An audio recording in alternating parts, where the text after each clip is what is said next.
Hi viewers, I think another excellent day for the markets today. Broader markets were around 1% up. Nifty Bank was around 0.6, 0.7% up. Nifty also was pretty flat, but still I think it was a good move intraday.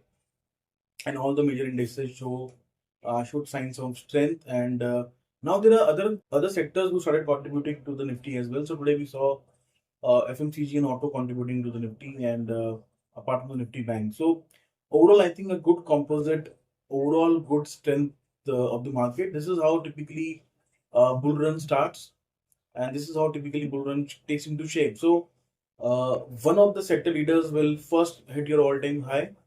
It will lead the market and it will give confidence to the other sectors, and then probably all the weaker sectors or slightly negative sectors, or let's say a sector which are of relatively less strength, then they catch up the race, and this is how the market should move ahead. So we have spoken a number of times. The Nifty Bank is the index which will lead the markets. It is the most, valuation point of view, it was the most undervalued index. Moreover, all the good news was there in the Nifty Bank, and we were seeing signs of recovery in the economy, which again becomes a good sign for the Bank Nifty as such. So, Bank Nifty has given you the first sign of economic revival in the country. It has given you first sign of strength in terms of relative strength between the various markets of the world. And I think the FIs are really catching on to these kind of things. So FIs have been net buyers, and I've already told you yesterday. Also, I told you yesterday. Also, I told you it's only the FIs who can buy at these levels and take the market forward. So this is why you require FIs in the market. See, I'll typically tell you what the DI's mindset is. For example, if the real value of the stock is 100 rupees, and if you're getting the stock at 120 rupees, DI will not buy it. They will what? They'll wait for that 20 rupees to be slashed. When the stock comes at 100, then they will start buying those stocks. But FIIs are not those kind of people. They will buy the, if they'll see upside potential from 120 to 140, they'll buy at 120, 125, 130, even at 135.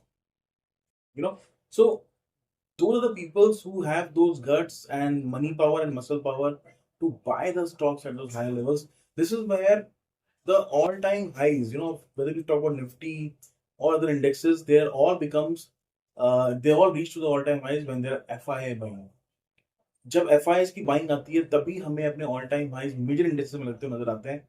अब नहीं नजर आते because these are the people who have those kind of convictions and relative muscle power and money power to buy those kind of levels.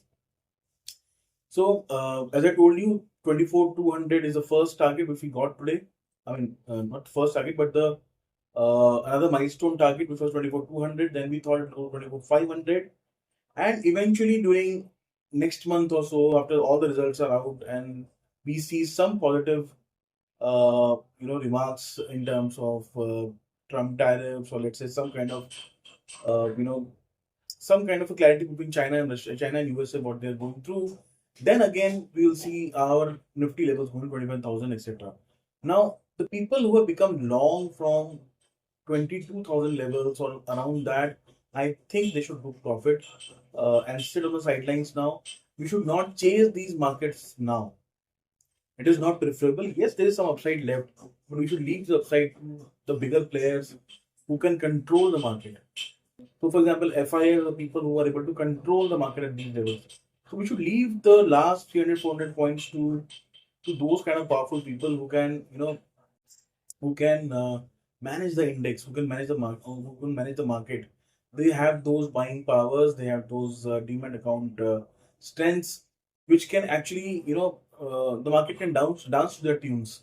So we should leave those points to these FIs. I think whether it is Bank Nifty or Nifty, I will strongly recommend to book profits now and sit on sidelines. Let the market earn those extra 200, 300 points. There's no harm in that. The the actual Nifty target for the year comes out to be 25,000 as per the Nifty earnings expected of around 9 to 10%. If the Nifty earnings cross beyond 10%, then only we'll have revised targets on Nifty. So for the entire year, we're expecting a Nifty target of around 25,000. We are just into the first quarter of this financial year. So I think it will be too early to dance on the things. Things have still not sorted out to the to the fullest extent, and we already enjoyed a lot of big revenue. So I would suggest those who are traders and indexes, especially Nifty and Bank Nifty, which we discuss a lot. I think it's time to book profit. So I have booked the profits. I'm getting on the sidelines now, and I'm not saying that we short the market. I'm certainly not giving that kind of advice because the markets have today the market have shown you some sign of profit booking in the Bank Nifty. Otherwise, Bank Nifty consecutively was closing at day highs. Today, I think it slipped off around 200, 300 points in the second half. It was showing you first sign of some kind of consolidation which will happen in the Bank Nifty. Don't forget the overall target of the Bank Nifty in this calendar year for us is 60,000. I think Bank Nifty should easily reach there, but it will happen in stages. It will happen in trenches. It will not. It will not. It cannot be a straight line. It should not be a straight line. So this is what my suggestion would be. Now coming to the global market. So what is happening in the global markets? There is a big economic world war. एक world war छिड़ गया है unknowingly or knowingly, whether we realize it or not.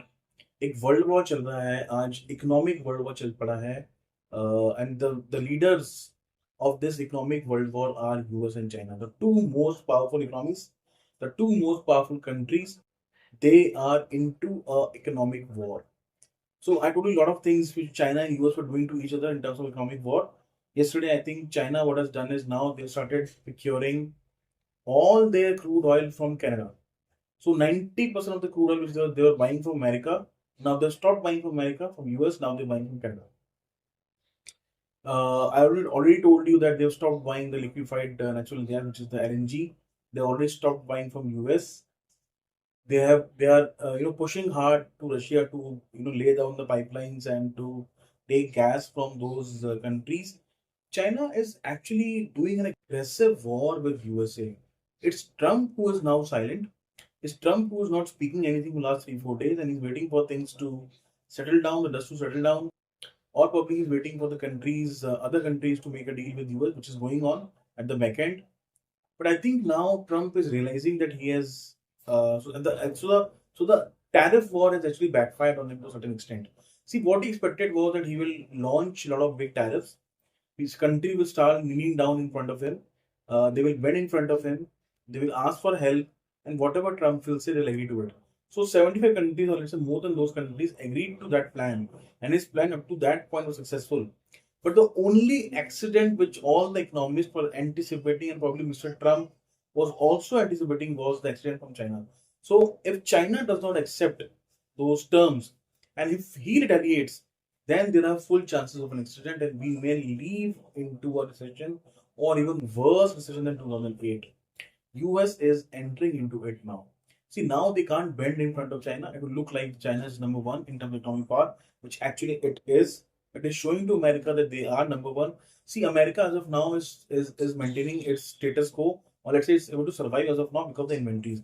I told you 2-3 days before that the exports of China has increased by around 12% in the month of March. That is because a lot of forward exports have been done to various countries to to take advantage of those tariffs which were getting levied from 2nd of April, right? Which eventually actually happened on 10th of April, 9th of April. So ultimately, those forward exports, the inventories are still there in the countries, especially USA, because of which it is surviving. It is not able. It is still not buckling down. The day is not far, and that is why the markets are pricing on those things.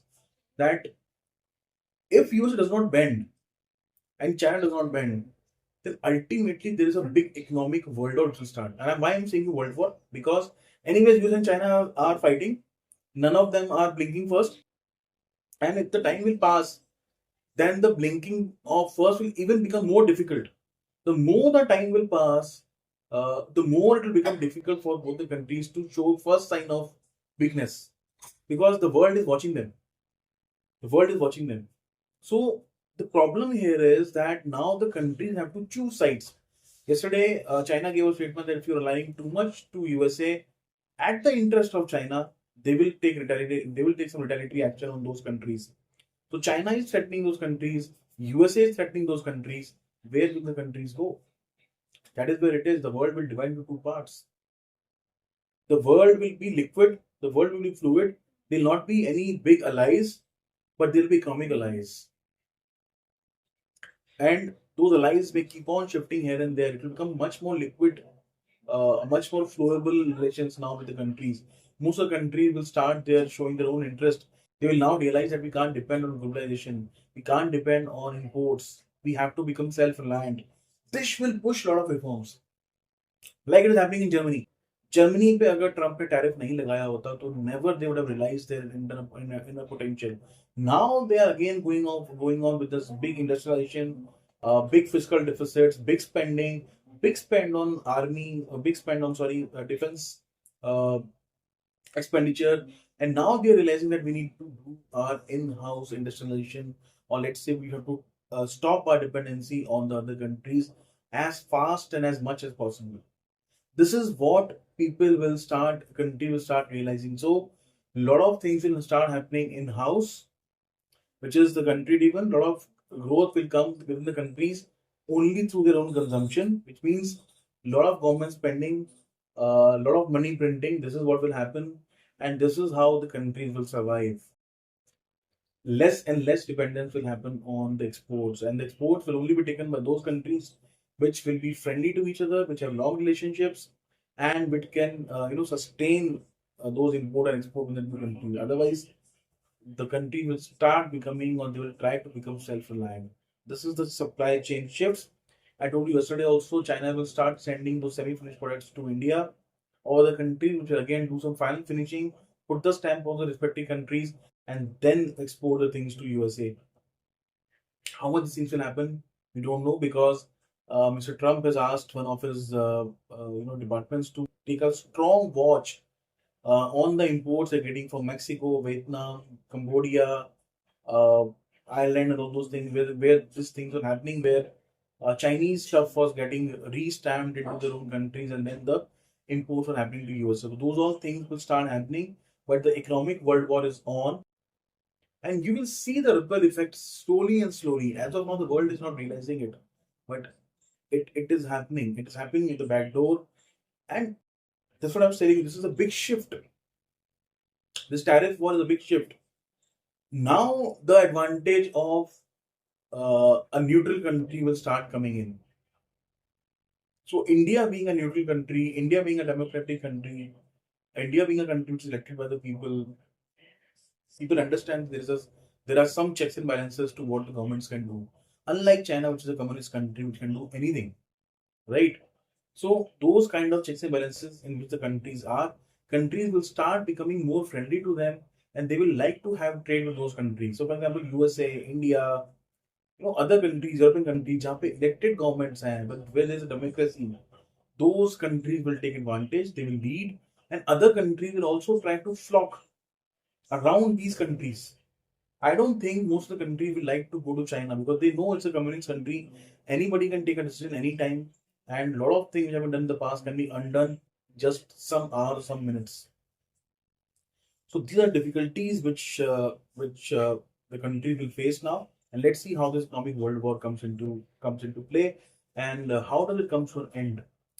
Yesterday, Trump actually did one more self strike, I would say, a self goal, I would say.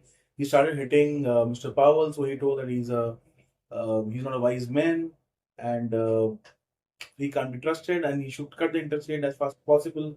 And I'll take everything to remove Mr. Powell, and that's what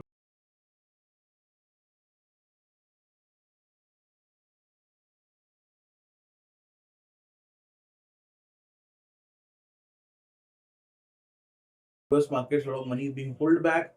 That is why the dollar is behaving in such a way. Yesterday, for a brief time, the dollar index actually came below 98. It was 97 something at some point of time, although it recovered and again went up beyond 98. But the day is not far, the dollar index will start reducing further. So people will start pulling out money drastically, and that is what the trade I've been seeing every day. Sell dollar, buy gold, sell dollar, buy gold. हर रोज वही trade हो रहा है. Every day morning, every central bank is just getting up and doing one trade. They're selling dollars and buying gold. That is why gold is not stopping. It actually touched intraday yesterday $3,500, and I don't know where it is going to stop because the problem is people can't trust dollar because they saw what happened to Russia during Russia-Ukraine war, the way the sanctions were put. They were not allowed to trade in dollars. a lot of their assets were confiscated. That's another problem. So if you have your bond from US, if they start getting confiscated, then you have another problem because your money is lost.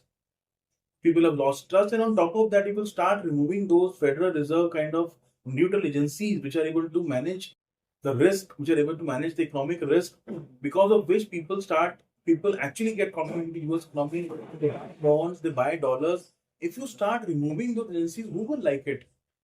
And I don't know, Mr. Trump, where is he talking, where is taking all these markets to, where exactly he's taking all these decisions to. I think he needs some real brain behind his cabinet to understand the dynamics of economics. How do they work? What are the back end levers? How are we interconnected with the different countries? What are the strong points with China? What are the weak points with US? How exactly tariffs have to be put? Whether they have to put slowly, country wise, product wise, there is no brain. There is no, there is no IQ. There is no diligence, and that is why all this is happening. And on top of that, those kind of weird statements, and this will not help the US markets at all. And if the US market is not helped upon, if China and US again go to recession, which I've been telling, so America is going into a deflation kind of thing because they will be buying now costly stuff from China until they find a different supply chain, which will take time, which might take 6 months, 1 year, we don't know. So they'll be buying costly stuff that will raise inflation.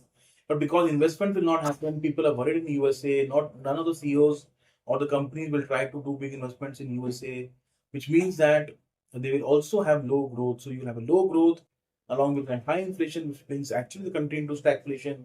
And if US goes into stagflation and China goes into recession, then I think it's very difficult for the world to survive. It's economic world war, और ये इतिहास गवाह है किसी world war के अंदर कोई नहीं बचा है. Nobody able to survive. That is why I told you India has made good profits. आपने अच्छे profits कमाए हैं. We are the first country to actually cover all our losses from tariffs. We are the only country हमारा अच्छा movement हुआ है. We don't do profits. We entered the market at the right level. So I would really suggest that you actually book your profits instead of on the sidelines and wait for things to unfold further. But at the same time, there's also a second theory, which is that if US and China some deals happen and all these things are averted, which means that Nifty IT will go up and metals will go up, which will give boost to Nifty, and Nifty might touch 21,000 in a very strong momentum, which is going on in the very near term also. It might touch 25,000 once again. So if you believe in this theory, then you stay long, probably with a very strict stop loss or with a very tight hedge. But if you don't believe in this story and if you think that this will take some time, it is not going to happen outright and very easily and very fast, then sit on the sidelines. My view to you or advice to you would be that sit on the sidelines now, book profits and sit on the sidelines. We are not going to lose much. The upside now is not more than 600, 700 points. जो cream थी जो मलाई थी वो हम खा चुके हैं. The now it is only charge, now it's only buttermilk. Nothing you will gain out of it. My suggestion would be this, and I've given the reasons for it. This is what, and that's why I use a very strong term, economic world war. So I'm worried of it, and probably I will take my view would be that this book profits instead of sidelines. But if I told you if second theory works out, and if at all, for example, market was today looking into pharma and FMCG for those gains because they are long. FIs are long. They've been adding long positions. That is why they want the Nifty to go up, and they are looking for sectors. So now, if they feel that Bank Nifty has done enough for time being, they will start looking for the other sectors. So Nifty IT, they're not letting it down. Yesterday also we saw a sharp recovery in Nifty IT and it actually closed in green. Yesterday, even when the Nasdaq was around 2.5-3% down as it closed, still today we are almost flat, right? Even most of the IT stocks were in green, which means that they are not allowing the index to sink. Probably it can be managed. I don't know. Still, there are a lot of shorts in IT stocks, especially the bigger ones. If at all they have some good news and short covering happens, then the target 24,500 will become very fast. Even 21,000 will be very fast because Nifty Pharma, Nifty metals and Nifty IT will contribute to a large extent. और जो पुराने sectors हैं आपके वो भी रुकेंगे नहीं. For example, Nifty Bank will not stop because if the market moved in such way that all sectors are contributing, then that sector will also contribute. So if you believe in that theory, then stay long. I don't believe in that story. I think there is time to it. This economic world war. So probably the maximum uncertainty is over, but the maximum pain is not over. In a single statement, if I have to conclude, maximum volatility is over, maximum uncertainty is over, but the maximum pain is not over, especially for the US markets. The way they are continuing, the way it is delaying those deals, and there is no communication now. So every day Trump was coming on his social media channel and he was saying, "I will do this, I will do that." People are crazy about me. They are begging in front of me for deals. And now where are those deals? No updates, nothing. So we don't know what is going on. तो जब पता ही नहीं है US में क्या चल रहा है क्या नहीं चल रहा है, who knows 90 become 120, 120 become 150. जो 90 days का आपको टैरिफ में एक ब्रेक मिला है, if nothing happens in 90 days, then 90 can become 100, 100 can become 120, 120 can become 150. Anyway, these are not easy things to happen, right?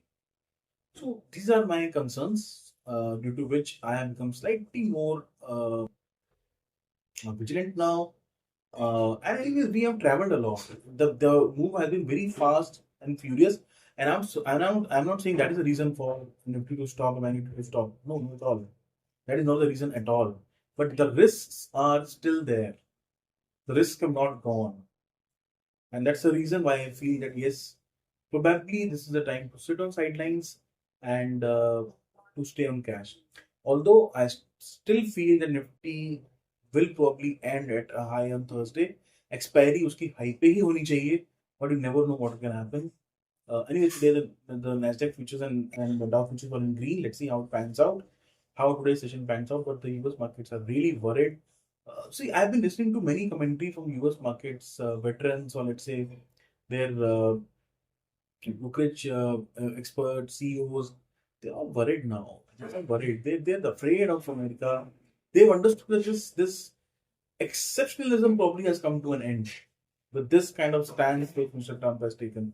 So they understand the business. It's not that you don't understand how the companies work, how tariffs work, how all these things will happen, and they are seeing some future. So if they are worried, we should also be worried. That's my single argument on that. So this is what is happening around the world. Rest of things are smaller things. I'll not discuss too much in detail. Our market as of now have been showing strength. We're getting news over news, good news over good news. But our results are also mixed. Nifty IT has given a very bad set of results. Banks have given a good set of results. But the results which are coming from the mid caps and small caps are pretty mixed. Some companies are giving you operationally good performance. Some companies are not giving operationally good performance. So it's probably 50-50. And with that kind of scenario, if we're still landing up at 9 to 10% Nifty earnings growth, then the target for Nifty is just 25,000 for the entire financial year. And we already eaten a lot of things. Now we are actually erased all our losses for the financial year or for the calendar year also. Now we're in green. So this is what my advice would be, that you sit on sidelines and enjoy your cash and enjoy your profits. This is what my advice would be, considering all the global events that are going on. So with this, I probably end my video, and I hope you have liked the analysis. Thank you so much for watching. Thank you so much.